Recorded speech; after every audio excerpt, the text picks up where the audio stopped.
Hg mart एक ऐसी steel trading company जो कि अपने रेवेन्यू को 200% से 600% तक यहां पे ग्रो करती हुई दिख रही है, लेकिन फिलहाल क्वार्टर 1 के उसके रिजल्ट आए जो कि बहुत खराब है और उसके वजह से मुझे लग रहा है मार्केट इसको पनिश कर सकता है। नमस्ते दोस्तों, मैं स्वागत करता हूं आपका संदीप औटी ग्रोइंग कम्युनिटी में। आज के वीडियो में देखेंगे कि कैसे आया है यहाँ पे एचजी मार्ट के क्वार्टर 1 के रिजल्ट, क्या उसके रिव्यू में इंपैक्ट आया है, क्या है उसके फ्यूचर गाइडेंस, क्या उसके मार्जिन्स में क्या चेंजेस होंगे, उसके वर्टिकल्स में क्या चेंजेस होंगे और कैसा बनेगा फ्यूचर का आउटलुक और क्या रहेगा मेरा opinion about the HG mart, इन सभी के बारे में चर्चा करेंगे। लेकिन उससे पहले जैसे कि हम हमेशा कहते हैं, लर्निंग है तो ही अर्निंग है। चलिए कुछ नया सीखते हैं। दोस्तों सबसे पहले यहाँ पे क्वार्टर 1 के रिजल्ट देखेंगे जो कि मुझे बहुत अच्छे नहीं लगे। यहाँ पे देखिए लास्ट ईयर जो कि रेवेन्यू बनाया था कंपनी ने, यहाँ पे 1137 करोड़ यहाँ पे गिर के हो चुका है 1037 करोड़। यानी यहाँ पे देखेंगे तो सेल्स में 9% की यहाँ पे गिरावट है, बहुत बड़ी गिरावट है। क्यों, इसके बारे में हम आगे बात करेंगे।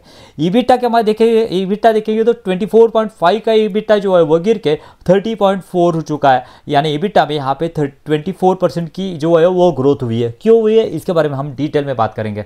नेट प्रॉफिट 27.2 से यहाँ पे 29.3, यहाँ पे नेट प्रॉफिट में देखेंगे तो 8% की अपसाइड है जो कि एक अच्छी बात है। लेकिन दोस्तों यहाँ पे देखेंगे तो मुझे सबसे बड़ा कंसर्न कोई लगता है तो यहाँ पे सेल्स में 9% की गिरावट।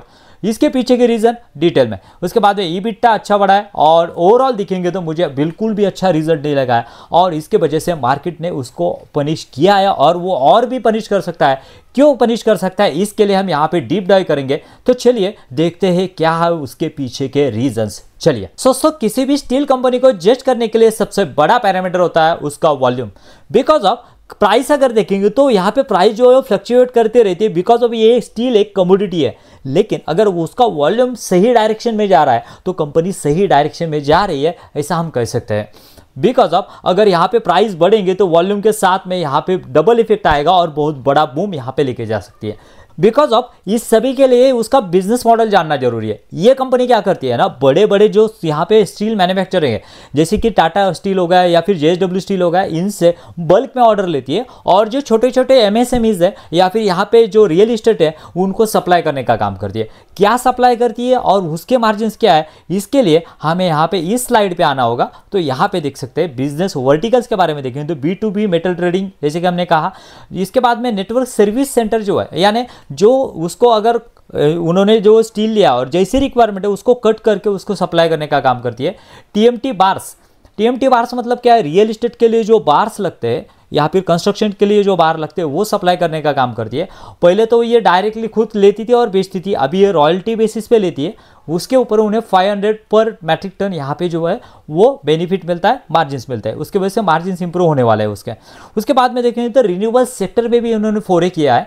जो सोलर माउंटेन रहते हैं उसके लिए जो स्टील लगता है ये भी यहाँ पे जो है वो कंस्ट्रक्ट या सप्लाई करने का काम करते हैं और एक बड़ा वर्टिकल इन्होंने अपने इसमें पोर्टफोलियो में ऐड किया हुआ है। अभी जानेंगे वॉल्यूम में किस तरह का पॉजिटिव नेगेटिव चेंजेस आए, इसके बारे में देखते हैं। देखिए यहाँ पे फाइनेंशियल ईयर 2025 में बात की जाए तो 632 करोड़ का यहाँ पे 632,000 टन का यहाँ पे उन्होंने सप्लाई किया था, डिस्पैच किए थे। लेकिन अगर यहाँ पे क्वार्टर 1 2026 की बात की जाए तो वॉल्यूम कितना है, जस्ट ओनली 70,000 टन। यानी इसको 4 टाइम्स की की जाए तो यहाँ पे जस्ट ओनली 300 यहाँ पे 3000। दोस्तों अब बात आती है कि वॉल्यूम में किस तरह से पॉजिटिव नेगेटिव चेंजेस आया। देखिए लास्ट ईयर फाइनेंशियल 2025 में देखेंगे तो लास्ट ईयर डिस्पैच किया था टोटल स्टील जो है वो 632K यानी 632,000 टन और इस क्वार्टर में देखेंगे तो जस्ट ओनली 70,000 टन यहाँ पे डिस्पैच किया हुआ है। यानी उसको 4 टाइम्स की किया जाए ना, जस्ट ओनली 300, यानी लास्ट ईयर फाइनेंशियल ईयर से यहाँ पे 50% हो जाता है।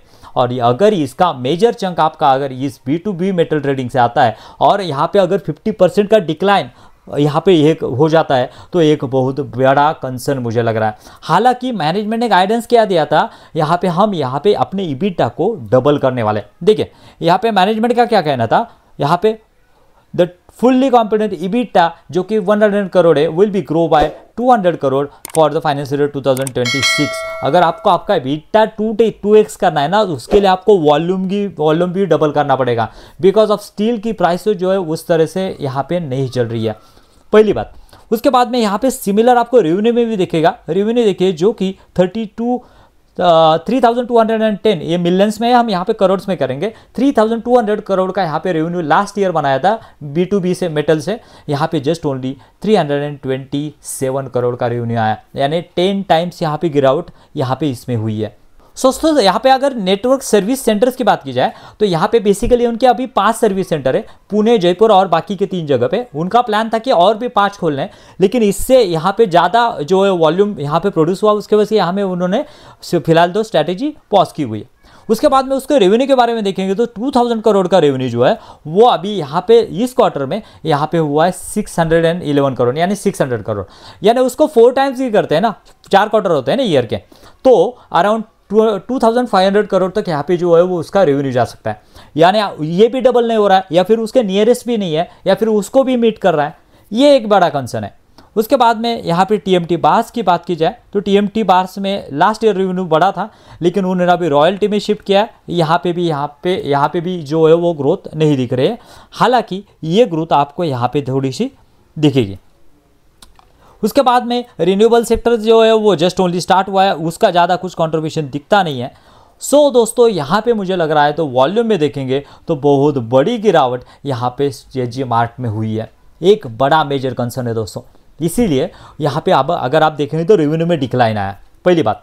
उसके बाद में EBITDA देखिए, EBITDA मार्जिन जो है वो इम्प्रूव हुए यहाँ पर, ये एक अच्छी बात है कंपनी के लिए। फ्यूचर इसके बारे में हम डिटेल में आगे थोड़ा सा बात करेंगे, इससे पहले प्रॉब्लम वाली बात कहते हैं। देखिए EBITDA इनका क्या कहना था कि हम यहाँ पे 200 करोड़ का EBITDA करने वाला है, और इसका क्या था 103 करोड़ का EBITDA था FY25 में। अगर आपको यहाँ पे 200 करोड़ को लेके जाना है ना, जस्ट ओनली आप यहाँ पे 36 करोड़ तक हो, यानी और 160 करोड़ का EBITDA आपको यहाँ पे जो है वो अचीव करना है। और अगर 160 करोड़ का अभी EBITDA अचीव करना है तो आपको अराउंड 55 करोड़ पर क्वार्टर में यहाँ पे अचीव करना होगा, जो कि मुझे लग रहा है जिस तरह डायरेक्शन में कंपनी जा रही है बहुत मुश्किल है। कॉल में हालांकि इसका अगर क्या देते हैं जवाब ये जानेंगे हम। इसके बाद में मार्जिन्स में हालांकि कंपनी के इंप्रूवमेंट हुआ है, बिकॉज ऑफ यहाँ पे देखेंगे तो इसके मार्जिन्स जो है वो रॉयल्टी बेस्ड के मार्जिन जो है वो 500 पर मैट्रिक टन है। उसके साथ साथ रिन्यूएबल सेक्टर में देखेंगे तो 3000 से 4000 पर मैट्रिक टन यहाँ पे मार्जिन है, और सर्विस सेंटर के अगर मार्जिन देखेंगे तो वो भी अराउंड 2000 पर मैट्रिक टन यहाँ पे मार्जिन है। ये 3 वर्टिकल से मार्जिन बढ़ने के कारण यहाँ पे कंपनी का मार्जिन जो है जो कोई 1.8 थे वो बढ़ के यहाँ पर 3.1 हुए, एक अच्छी बात है। लेकिन दोस्तों मार्जिन्स कितने ही बढ़े, वॉल्यूम अगर नहीं बढ़ता है ना तो मुझे नहीं लग रहा है कि ये कंपनी ग्रो कर पाएगी। और जिस डायरेक्शन में कंपनी हम यहाँ पे एक्सपेक्ट कर रहे थे ना 10 टाइम्स की ग्रोथ यहाँ पे हो सकती है आगे आने वाले कुछ सालों में बाई FY30 तक, लेकिन ये जो है अगर इसी तरह का सिनेरियो बना रहा तो बहुत मुश्किल है। सो दोस्तों मुझे लग रहा है कि जब तक इसमें ग्रोथ वापस नहीं आती है तब तक ये स्टॉक चलने वाला नहीं है। सो दोस्तों सेम सिनेरियो डीमार्ट में बनते हुए दिख रहा है। पिछले 3 साल से कुछ भी पैसा नहीं दिया है अपने इन्वेस्टर को। यहाँ पे देखेंगे तो जो इंजन जो है ना वो 25 to 30% से ग्रो कर रहा था ना, 40% तक ग्रो कर रहा था ना, अभी पिछले 2 सालों से ये 16 और 18% के बीच में यहाँ पे घूम रहा है, बिकॉज ऑफ यहाँ पे क्विक कॉमर्स ने वहाँ पे एंट्री ली हुई है। और उसका वॉल्यूम का गेम जो है ना, अगर आपको वॉल्यूम बढ़ता है तो आप यहाँ पे जो है वो बढ़ा सकते हैं। ऑब्वियसली यहाँ पे मार्जिन्स में आपको कोई भी यहाँ पर अपॉर्चुनिटी नहीं है। सिमिलरली एजी मार्ट का भी उसी तरह का जो है वो डायरेक्शन में जाते हुए दिख रही है। देखिए यहाँ पे ग्रोथ अगर देखेंगे ना क्वार्टर ऑन क्वार्टर बेसिस पे देखेंगे तो पहले तो बहुत फिनोमिनस ग्रोथ थी 600%, 200%, और उसके बाद में जो डिक्लाइन होना चालू हुआ है बहुत ही कंसर्न वाली बात मुझे लग रही है। जब तक ग्रोथ वापस नहीं आती तब तक स्टॉक कुछ भी नहीं करेगा। आप यहाँ पे देख लो कल मार्केट खुलते ही यहाँ पे बहुत बड़ा पनिशमेंट इसको मिलने वाला है। सो आपके यहाँ पे पोर्टफोलियो में है तो किस तरह का एलोकेशन करना है ये बताने की ज़रूरत नहीं है, लेकिन ये बताने की ज़रूरत है अगर इसको ट्रैक करना है तो चैनल को सब्सक्राइब करना है। Thank you very much. जय हिंद।